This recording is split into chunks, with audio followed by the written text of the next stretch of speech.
¿Quién es Torino Capital, Francisco? Torino Capital es una empresa, tiene en realidad un accionista principal que se llama Víctor Sierra. Víctor Sierra es un venezolano que lleva muchísimo tiempo radicado en Estados Unidos, que tiene una larga carrera en distintos bancos de inversión. Él trabajó con varios bancos holandeses, incluso durante un tiempo. Entonces, en algún momento decidió, en ese momento junto con otros socios argentinos, hacer esencialmente lo que es como es formalmente un banco, pero en realidad es como una comisionista de bolsa. O sea, básicamente que está involucrado en la comercialización, en la compra y venta de activos financieros. En particular, se especializó mucho en el tema de bonos, no solo venezolanos, sino también argentinos, ecuatorianos, o sea, de todos los países emergentes. Usualmente ese servicio, que es un servicio en el cual cuando uno de estos fondos internacionales que de repente invierte en Venezuela o invierte en Ecuador dice, oye, yo quiero comprar una buena cantidad de bonos, quiero vender una buena cantidad de bonos, entonces tiene que buscar otra persona para que se los venda. O sea, es un mercado como lo que ocurre con acciones de la bolsa, como lo que ocurre todo eso, pero focalizado en el tema de bonos. En un momento, Víctor, hace aproximadamente un año, me dijo, oye, que queremos ofrecerle a estos clientes, a estos inversionistas, servicios de investigación. Estos servicios son para poder no solo decirles, mira, te conseguimos el bono, sino te damos análisis sobre la economía venezolana, sobre la economía ecuatoriana, sobre las distintas economías de la región, y con eso te ayudamos a tomar tus decisiones de inversión. Ahí es donde yo me incorporo ahí es de donde sales del Bank of claro, America. Ahí es donde salgo de Bank of America, que yo estaba haciendo eso en Bank of America, y me voy a Torino. Por supuesto, como Torino es más pequeño, está mucho más focalizado en estos mercados, entonces yo me restringo y hasta ahora he estado principalmente cubriendo a Venezuela y Ecuador, pero la idea es esa, la idea es dar análisis económico a los fondos de inversión que invierten en deuda de varios países, incluido Venezuela. ¿Por qué el interés especial de los bonos venezolanos por parte de Torino? Porque tenerte a ti y haberte traído del Bank of America implica que hay un interés especial por parte de Torino Capital en los bonos venezolanos. No, bueno, como digamos, en todos los negocios hay especialización. O sea, tú te especializas, por ejemplo, en un cierto tipo de consultoría. Alguien se puede especializar en vender perros calientes, en vender cierto tipo de comida. Alguien se puede especializar en hacer cierto tipo de producción intelectual, de medios. Y resulta que Torneo Capital era una empresa que se había especializado en ese nicho de bonos y otros instrumentos, pero principalmente bonos de mercados emergentes de América Latina. Por lo tanto, ya habían desarrollado un interés en algo para lo que hay un mercado. O sea, como muchas cosas, hay un mercado para la deuda venezolana. Ellos habían desarrollado una especialización en eso, ya desarrollada esa especialización.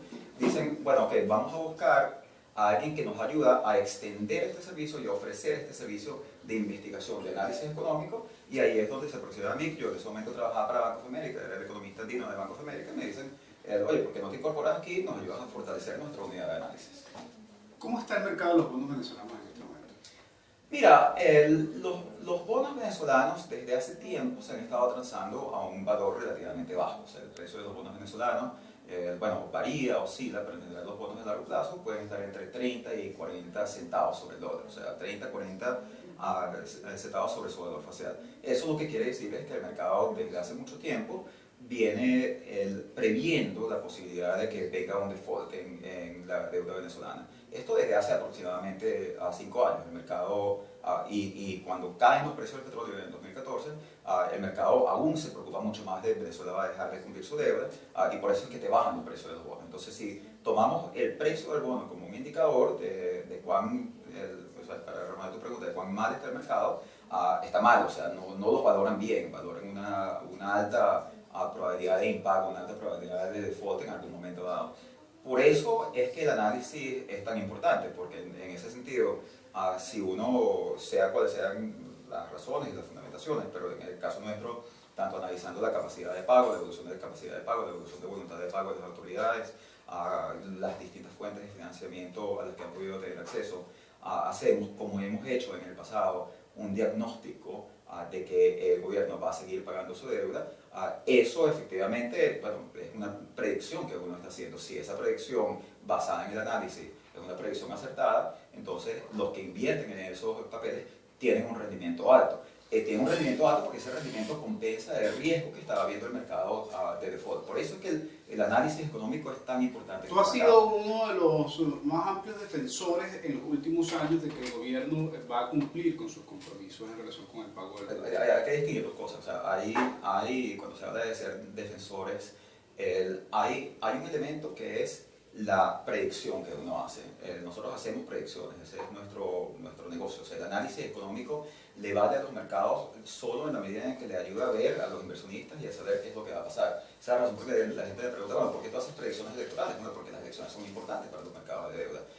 Nosotros hemos hecho la predicción de que el gobierno venezolano va a seguir honrando su deuda y hasta ahora esa ha sido una predicción acertada. Incluso ha sido una predicción muy a contracorriente porque una forma de medir la probabilidad que estima el mercado son los seguros contra default, que se llaman los credit default swaps. O sea, si usted tiene un bono y tiene miedo de que le hagan default, usted puede comprar un seguro contra default que le paga en el caso de que ese bono haga default.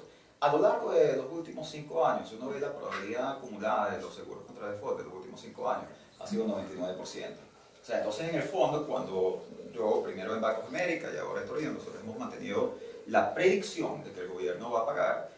Eso nosotros le estamos diciendo al mercado, mira, nosotros te estamos sugiriendo un análisis que te lleva a tomar la decisión, la conclusión de que va a pasar algo que, de acuerdo con otras personas, de acuerdo con el mercado, tiene una probabilidad de menos de 1% de pasar. Por supuesto, si el mercado ve que la predicción fue correcta, entonces dice, oye, la verdad que como que este análisis sí vale la pena. Pero un análisis puramente predictivo, eso hay que distinguirlo de la otra pregunta, que es la pregunta de si esta es una política adecuada para Venezuela o no y cuáles son las políticas públicas que se deben seguir. ¿Y tu predicción en este momento para el próximo pago de la deuda para finalizar este año y para el año que viene, cuáles son?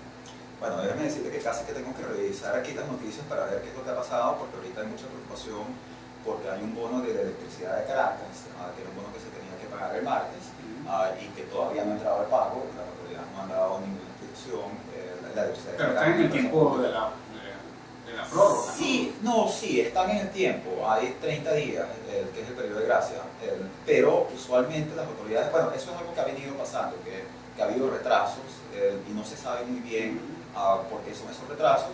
En los casos más recientes, el gobierno ha dicho que ha tenido problemas con los intermediarios financieros que procesan estos pagos, o sea que el gobierno ha mandado los recursos, pero que efectivamente los bancos intermediarios no lo han procesado por el miedo a las sanciones. Eso pone un poco más de incertidumbre. Pero dicho todo eso, lo que te digo es que hay una noticia en evolución, entonces de repente terminamos esta conversación por el teléfono de una declaración del gobierno sobre este tema. Ciertamente hay una incertidumbre sobre el pago. Sin embargo, en base tanto al análisis que nosotros hemos hecho de lo que son las necesidades de financiamiento y fuentes de financiamiento de este año, lo que hemos concluido es que en este momento hay suficientes fuentes de financiamiento para cumplir las necesidades de financiamiento, dado por supuesto el bajo nivel de la decisión de recortar importaciones. O sea, por esa decisión muy cuestionada y muy cuestionable que ha hecho posible que el país tenga suficientes recursos para continuar ahorrando el pago del servicio de los bonos de la deuda, no de toda la deuda. Con esa afirmación, Francisco, y además en el marco precisamente de una discusión que hemos tenido recientemente, producto de unas declaraciones que tuviste en el Universal y un análisis que se hizo desde el punto de corte de relación de ese contenido, hay un reconocimiento por parte de la caracterización del pago de la deuda en este momento de que se está haciendo gracias al sacrificio de las importaciones, especialmente en alimentos y comida por parte del gobierno venezolano. A ver, indudablemente eso es cierto desde un punto de vista casi que aritmético, matemático. O sea, si tú quieres pagar algo, tú tienes que dejar de pagar otra cosa, ¿no? Entonces, si tú quieres recortar, porque Venezuela ha tenido una caída muy fuerte de los ingresos petroleros durante los últimos años. Tiene que ver con la caída de los precios del petróleo, tiene que ver con la caída de la producción petrolera, pero Venezuela tiene, en este momento, tiene $70.000 millones menos que lo que tenía en el 2012 de ingresos petroleros. Entonces ha tenido que recortar algo, ha recortado importaciones. En ese sentido, es claro que las importaciones son más bajas y se han recortado para hacer espacio para el pago de deuda. Sin embargo, es una pregunta un poco compleja también de responder, porque como siempre en economía, una de las cosas que aprendí es que cuando uno analiza una decisión, uno tiene que analizar el contrafáctico. El contrafáctico es, bueno, qué es lo que habría pasado si no se hubiese tomado esa decisión. Y ahí el tema que hay que analizar, y de hecho, incluso para entender la decisión del gobierno venezolano de seguir pagando, es si el gobierno hubiese decidido no honrar la deuda, si hubiese caído en default, cuántos ingresos habría tenido. Y ahí entramos a discutir el tema de la capacidad que tienen los tenedores de bonos, por ejemplo, si los bonos no son honrados, de embargar activos de PDVSA, de embargar facturas petroleras y de golpear la capacidad de generación de divisas de PDVSA.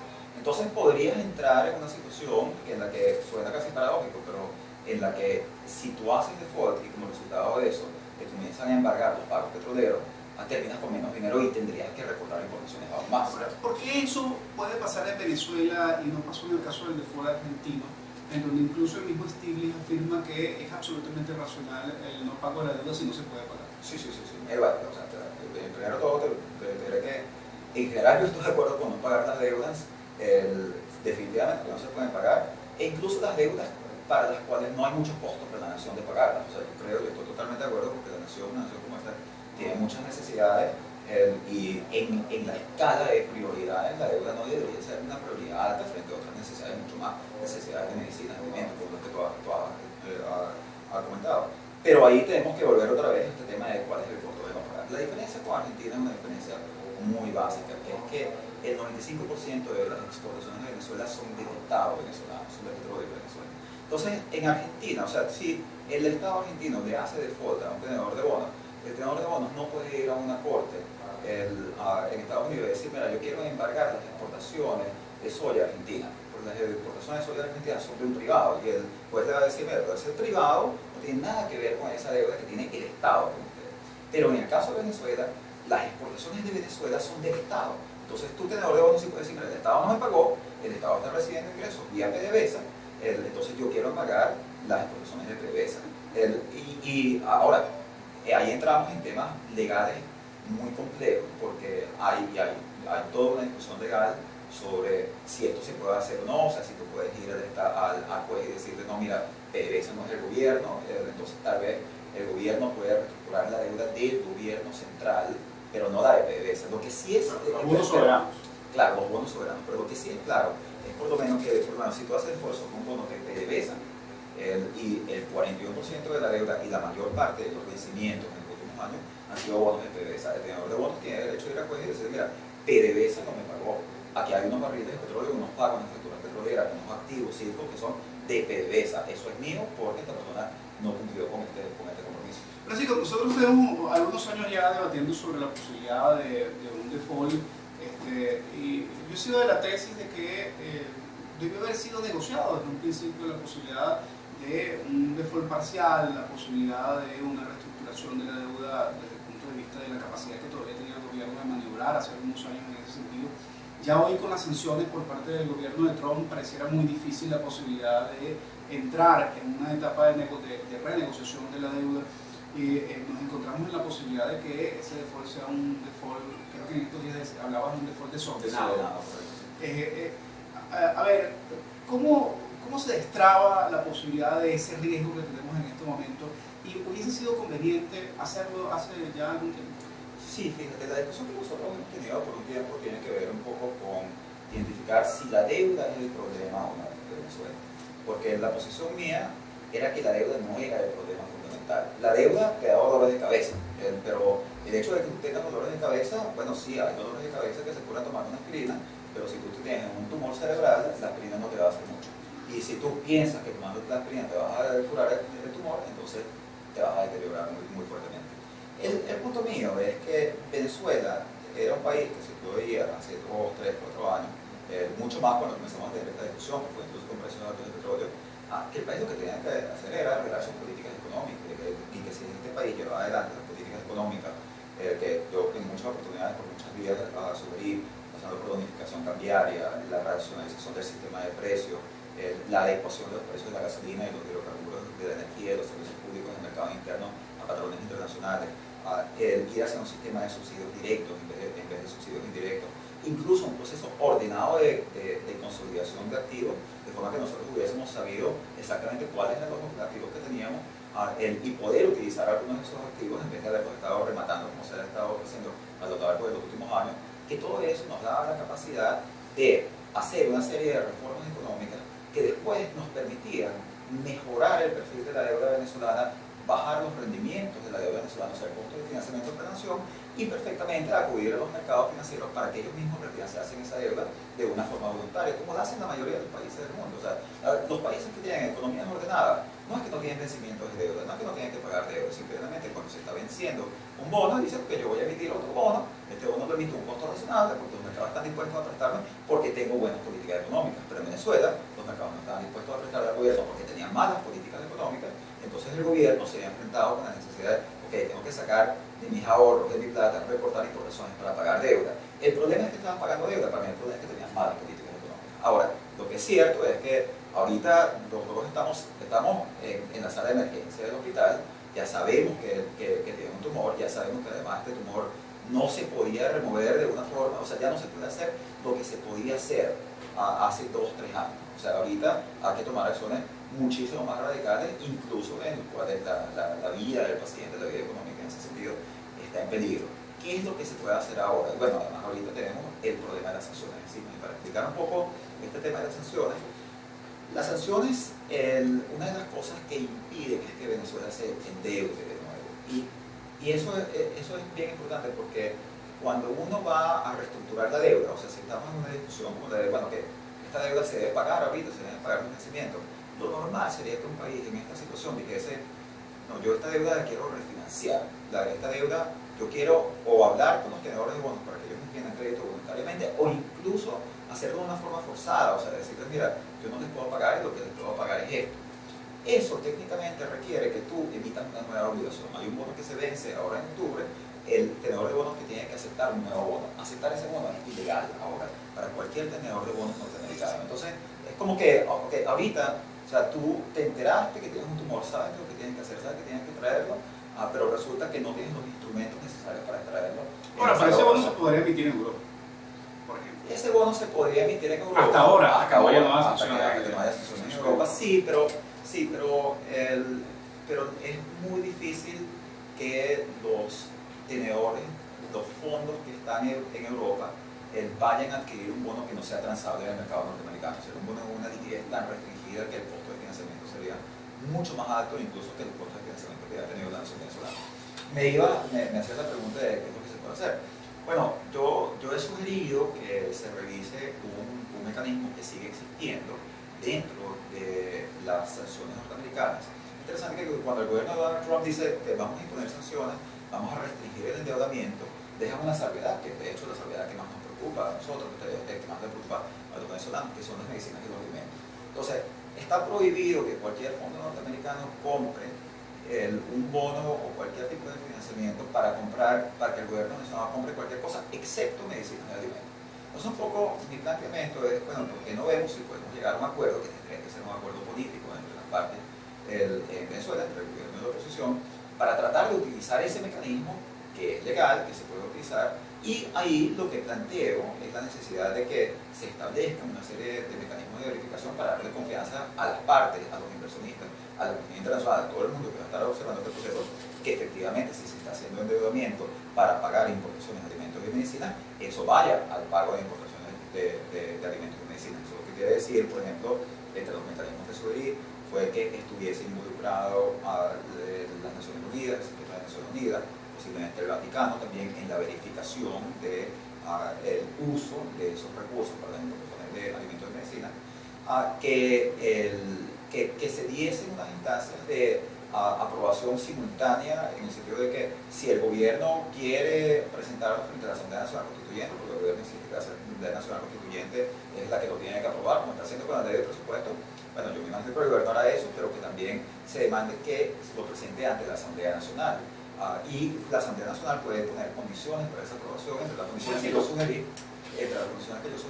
fue que la Comisión de Contraloría de la Asamblea Nacional estuviese involucrada también en la verificación del uso de los recursos. Puede ser, ahora tenemos elecciones de gobernaciones, pueden ser incluso los gobernadores de oposición o los gobernadores generales, de los cuales nosotros creemos que muchos de los que van a salir de oposición, que se puedan ocupar de dirigir la asignación de estos recursos a las medicinas y alimentos. En todo caso, eso lo que es una idea, y la idea fundamental es tratar de reabrir algunos canales de financiamiento para que se pueda refinanciar una parte de la deuda venezolana de forma de impedir que sigan cayendo más las importaciones de alimentos y medicinas. Ahora, Francisco, emitir un bono para eso no es hacer un negocio del hambre y de la escasez de medicina. No, pedir prestado, o sea, a ver, vamos por partes con ese tema. O sea, hay una pregunta que es si el gobierno debe pedir prestado para pagar alimentos y medicina. Y sí, yo creo que tiene sentido. O sea, esa es la misma discusión que nosotros estamos teniendo hasta ahora. Porque si tú no haces, o sea, tú puedes hacer cuáles son las decisiones que tú tienes. Y nosotros tenemos que mantener la perspectiva de cuáles son las decisiones que tiene que tomar el gobierno y cuáles son las repercusiones de esas decisiones sobre los venezolanos. Ok, una es tú decides pagar. Tú decides pagar, pero tienes que recortar en producciones de alimentos y medicina. Otra es tú decides hacer default, pero default duro, default en seco. O sea, default simplemente dices, no vale, no pago, no tengo plata para pagar esto. ¿Vas a tener más importaciones de alimentos y medicina? No sé, porque te van a estar embargando los pagos petroleros. Entonces de repente vas a tener menos plata, vas a tener menos importaciones de alimentos y medicina. Entonces, aquí la decisión pública que tiene sentido, digamos, o sea, todos los países en el mundo piden prestado, todos los países en el mundo pagan y utilizan los recursos para pagar importaciones, para pagar importaciones esenciales. O sea, esto no es distinto de lo que hace cualquier otro país del mundo. Emitir un bono para pedir dinero para comprar medicinas y alimentos sin tener la seguridad de poder pagarlo no es especular sobre el hambre. No, es que espérate, tú estás mezclando dos acciones. O sea, una acción, la acción de especulación en todo caso es la que haría el tenedor de bonos. Eso es otro. El hecho de que haya un negocio en prestarle a un país, o sea, los sistemas financieros existen y siempre los sistemas financieros y los acreedores, por supuesto que son vistos como malos, o sea, por eso de hecho existe la figura de la usura, o sea, toda la idea de que el mercado financiero tiene que ver con el aprovechamiento de las necesidades es una idea muy vieja, pero la realidad es que si nosotros no tuviésemos un mercado financiero, nosotros no tendríamos crecimiento económico, o sea, la economía mundial, básicamente, esto es algo que han estudiado muchísimos historiadores económicos, básicamente estuvo estancada en términos de PIB per cápita hasta que se comienzan a desarrollar innovaciones financieras que se desarrollaron de hecho en el Renacimiento, en particular en áreas como Venecia, justamente para fortalecer el comercio internacional. O sea, la idea de que tú pides prestado para poder comprar cosas es una idea básica y es algo que utilizan todos los países del mundo. Que eso quiere decir que hay intermediarios financieros y que esos intermediarios financieros viven de eso y eso es un negocio, sí, o sea, hay muchos negocios que son necesarios. La actividad económica, el mismo capitalismo en sí, justamente tiene que ver con que hay personas que desarrollan actividades para atender necesidades. Ahora, entonces, yo no creo que en absoluto, y por cierto, aquí hay que establecer una distinción que yo creo que es importante. Nosotros estamos teniendo una discusión sobre cuáles son las políticas públicas que tiene el país. Entonces, yo creo que lo que nosotros nos tenemos que referir y nosotros tenemos que entender y donde tenemos que centrar la discusión es cuáles son las consecuencias para los venezolanos de tomar una decisión o de tomar otra decisión. Y yo lo que quiero, si vamos a tener la discusión sobre esta medida de política, y si esta medida de política que yo estoy sugiriendo, que es una medida para hacer que no se reduzcan tanto como se van a tener que recortar, si no se hace algo así, las importaciones de medicinas y alimentos, bueno, si esta es una idea con la que estás en desacuerdo, vamos a tener la discusión sobre cuáles son los efectos de esta política y cuáles son las otras alternativas. La alternativa es seguir pagando, la alternativa es no pagar y que nos embarquen los cargamentos petroleros. Ha habido otra tesis, yo manejo como tres tesis, una es la tuya, la otra es la de Hausmann y otra la que nosotros hemos mantenido hace tiempo que tenemos que reactualizarla porque ya los escenarios han cambiado. Pero, por ejemplo, el escenario de Hausmann hace tiempo también es entrar en default y apelar al Fondo Monetario Internacional. Ha pasado ya de 50.000 millones a 100.000 millones. Sí. Claro, pero esa es una discusión un poco distinta, porque la discusión con Ricardo es una discusión sobre lo que debe hacer un próximo gobierno. O sea, si mañana el presidente Nicolás Maduro se va, pierde elecciones, se deprime, renuncia, lo que sea, y aquí viene un nuevo gobierno, y ese gobierno tiene la oportunidad de relanzar las políticas económicas y tiene un ambiente el más propicio, claro, incluido una reapertura de los mercados interesados, por lo menos un levantamiento de sanciones, que es lo primero que debería ocurrir.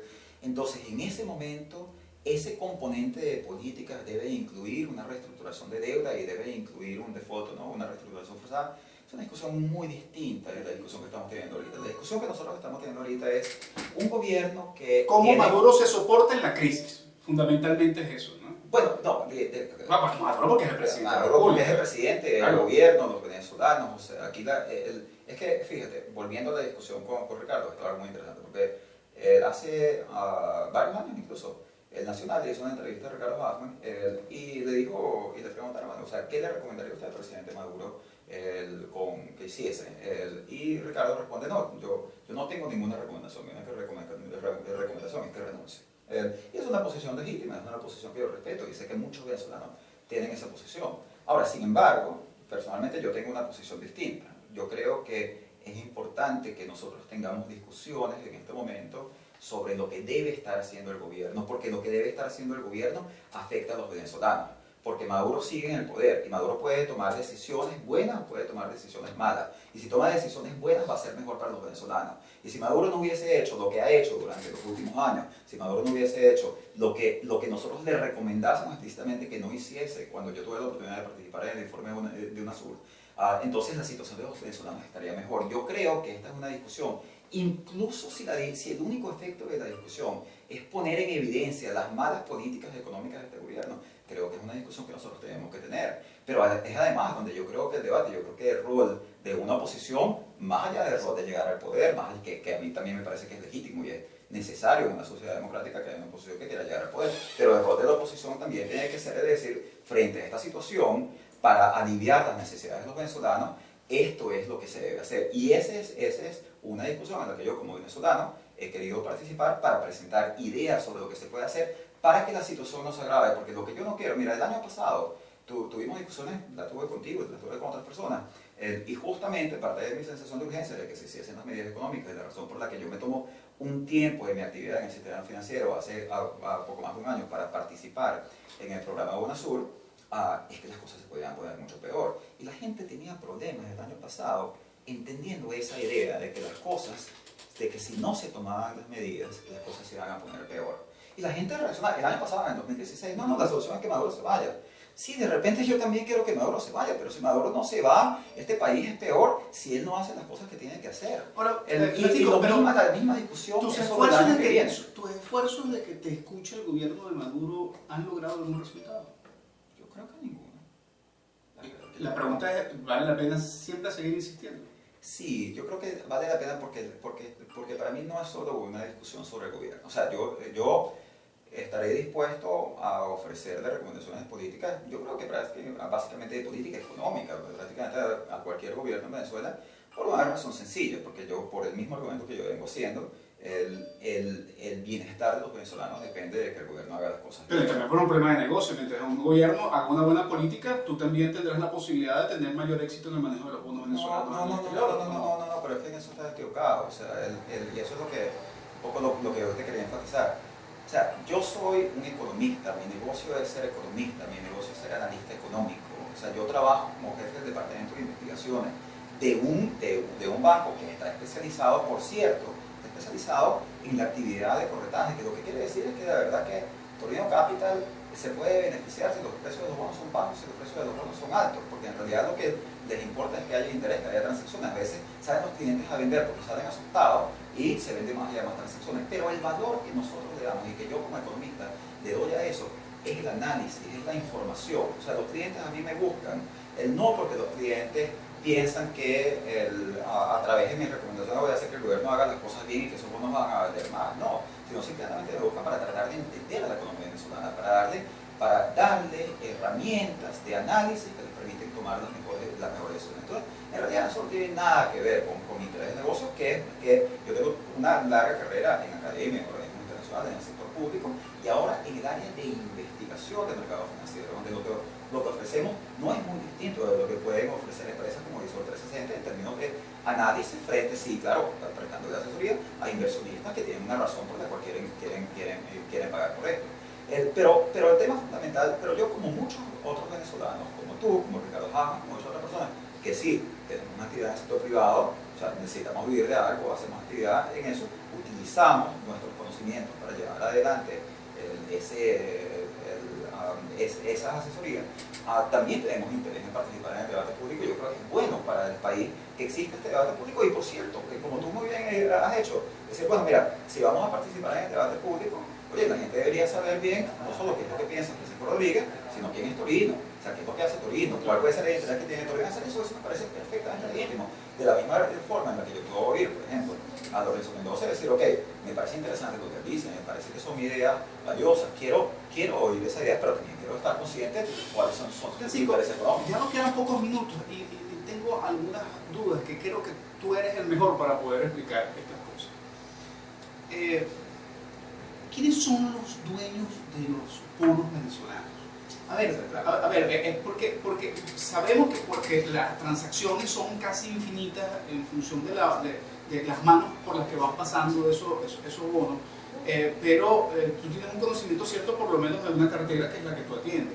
Y la otra pregunta que tengo es una duda.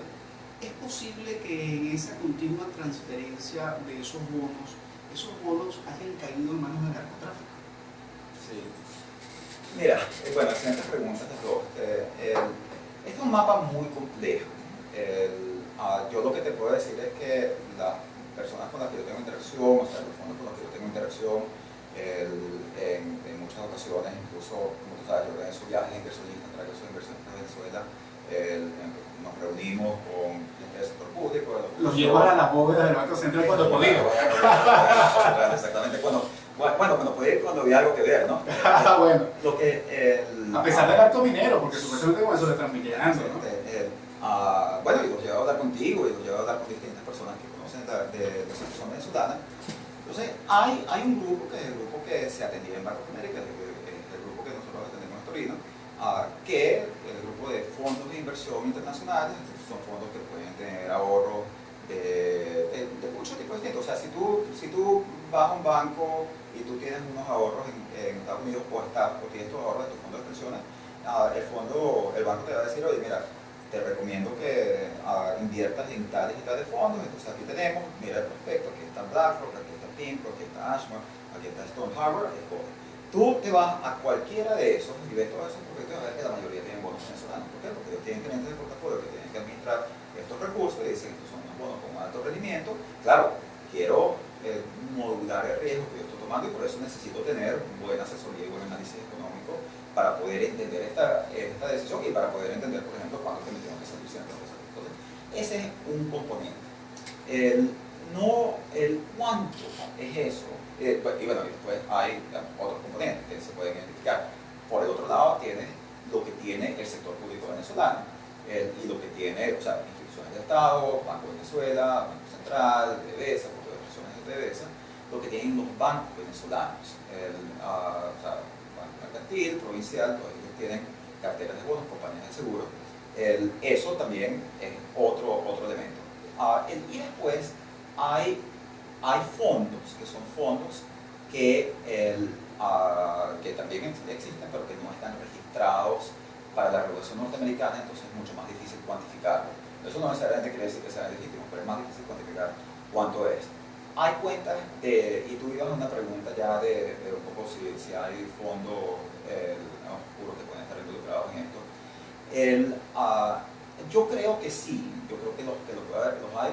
Usualmente eso se maneja a través de los departamentos de banca privada, muchas veces instituciones muy prestigiosas, ¿no? Y en la medida en que, claro, esas instituciones también tienen sus mecanismos de verificación y tratan de abordar y de controlar ese tema. Pero sí es posible que exista, y por supuesto existe todo un mecanismo de seguimiento, pero es posible que a través de ese mecanismo entren algunos. Ahora, hay otro elemento que es un poco más complejo, que no tiene tanto que ver con los tenedores de bonos, porque al final un tenedor de bonos tiene que tener un bono en custodio de un banco y de un banco reconocido, y para que ese mismo banco lo tenga, ese banco tiene que verificar el origen de fondos, o sea, toda una serie de mecanismos.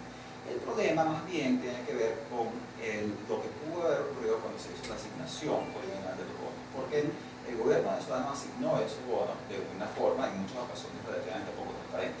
Entonces, ¿qué pasaba si en ese momento, por ejemplo, imagínate, para poner un caso, hay una empresa que le entregó una factura a PDVSA? ¿Qué sabemos nosotros de esa factura? ¿Qué sabemos si los servicios de verdad se hicieron? Y entonces, PDVSA o cualquier empresa del Estado, le digo, mira, tengo esta factura, te pago con unos bonos. Probablemente, o sea, en ese caso, yo creo que es altamente probable que haya habido en muchos de esos casos corrupción y que haya habido, digamos, que se haya involucrado un tipo de dinero oscuro en eso. Ahora, yo no identificaría necesariamente ese origen con la tenencia actual, porque yo creo que más bien lo que puede haber pasado en esos casos es justamente que en el momento de tener cuando se lo hayan volteado, lo hayan vendido en el mercado secundario internacional y se hayan quedado con el dinero. Pero sí, o sea, ciertamente hay un tema, y es algo que tú has planteado desde mucho tiempo, y este tema de hacer la auditoría. Claro, esa es mi última pregunta. ¿Es auditable la deuda, por lo menos en el área de la tenencia de bonos? Yo no, o sea, yo no sé si es auditable en la tenencia, o sea, porque el tema es que, digamos, si tú vas o sea, ¿qué quiere decir Es auditable? más probable en la emisión. Exactamente. ¿Qué quiere decir auditable? O sea, auditable en la tenencia quiere decir que tú quieres tener una lista de cuáles son todos los tenedores de bonos. Lo que pasa es que tú te vas a ir a cualquier banco y tú le vas a preguntar, incluso el Estado venezolano, mira, dígame quiénes son todos los tenedores de bonos, y el banco le va a decir, no, mira, o sea, uno de los principios básicos del banco es que está bien si yo tengo una orden judicial que me diga, mira, el completamente tal de tal persona, pero el banco no te va a dar toda esa información por una serie de principios de lo que es el secreto bancario. Lo que yo sí creo que es necesario y es indispensable que se haga, que se debe hacer y que creo que por razones claras no se va a hacer en este gobierno y se va a tener que hacer más adelante, es que se revise todo lo que fueron los mecanismos de asignación. O sea, y de eso el Estado venezolano sí tiene el registro. O sea, aquí entonces, ¿hay deuda ilegítima entonces? Yo creo que sí. ¿Ilegal? No, mira, esa es una excelente pregunta. Cuando cayó Pérez Jiménez, se hicieron una serie de investigaciones sobre el peculado, incluso Pérez Jiménez él mismo estuvo preso por algunos hallazgos justamente en ese caso. Y se procedió a una investigación y se encontró con que hubo asignaciones de deuda que fueron ilegales en ese momento. Y efectivamente el Estado venezolano tenía, de acuerdo con la ley venezolana, el derecho de desconocerla. Sin embargo, hay un tema que es un tema relativamente complejo, que es que el Estado venezolano puede, de acuerdo a la ley y la Constitución, desconocer esa deuda. Pero sin embargo, eso no quiere decir que un juez de Nueva York te va a decir que esa deuda fue contraída ilegalmente tal como para que el Estado no la reconozca. Entonces tú te puedes encontrar en una situación que fue lo que ocurrió a Rafael Correa. O sea, Rafael Correa hace una investigación, determina que una parte de la deuda ecuatoriana fue ilegítima, él hace default sobre esa deuda, van los tenedores de bonos a Nueva York y le dicen, mire, si fue el gobierno ecuatoriano, o sea, nosotros no somos responsables de que en el gobierno ecuatoriano se haya hecho un chanchullo, pero fue el representante del gobierno ecuatoriano, el ministro de Finanzas del gobierno ecuatoriano, que se comprometió frente a una corte de Nueva York, así que esos señores no tienen que pagar. Y de hecho, Correa lo que terminó haciendo fue que utilizó de una forma muy hábil en ese momento el Banco del Pacífico, que es un banco del gobierno ecuatoriano, para recomprar esa deuda, pero y saldar el problema sin una disputa legal. Entonces, vamos otra vez al tema de los costos y beneficios. O sea, hay una dimensión, es la dimensión de la legalidad, de la legitimidad, de si es correcto reconocer estas deudas, porque de hecho, si hubo corrupción en el otorgamiento de esos bonos, entonces eso quiere decir que ese dinero no fue para los venezolanos. O sea, justamente estamos teniendo una discusión ahora sobre cómo hacer para que el dinero de verdad sí vaya a alimentos y medicina, pero estamos hablando de tener que pagar una deuda que no fue a esa cosa y que una buena parte de eso se puede haber ido en corrupción. Sin embargo, ese tema va a tener necesariamente que ser un tema distinto del argumento que tú puedes leer en una corte de Nueva York, donde tú no le vas a decir al juez de Nueva York, oye, mira, yo no tengo que pagar esto, yo no debo pagar esto porque en mi país cometió en mi país se cometieron tales irregularidades. El juez de Nueva York lo que va a decir es, mira, tú eres la República de Venezuela, tú eres Petróleos Venezuela se comprometió frente a la ley de Nueva York a pagar esto. Si Petróleos Venezuela no paga, entonces este tenedor de bonos tiene recursos legales. Y la decisión tiene que ser pragmática. O sea, yo en ningún momento creo que hay ninguna obligación que se debe pagar por principio. Las obligaciones se deben pagar de acuerdo a un análisis costo-beneficio que se debe hacer de cuáles son los costos para la nación de pagar y los costos para la nación de no pagar. Y yo lo único que pido es que nosotros en ese momento, en el momento que se tome esa decisión, que se haga ese análisis, tengamos la seriedad, tengamos la ponderación para tratar ese tema de forma de evitarle costos en los que podría incurrir la nación.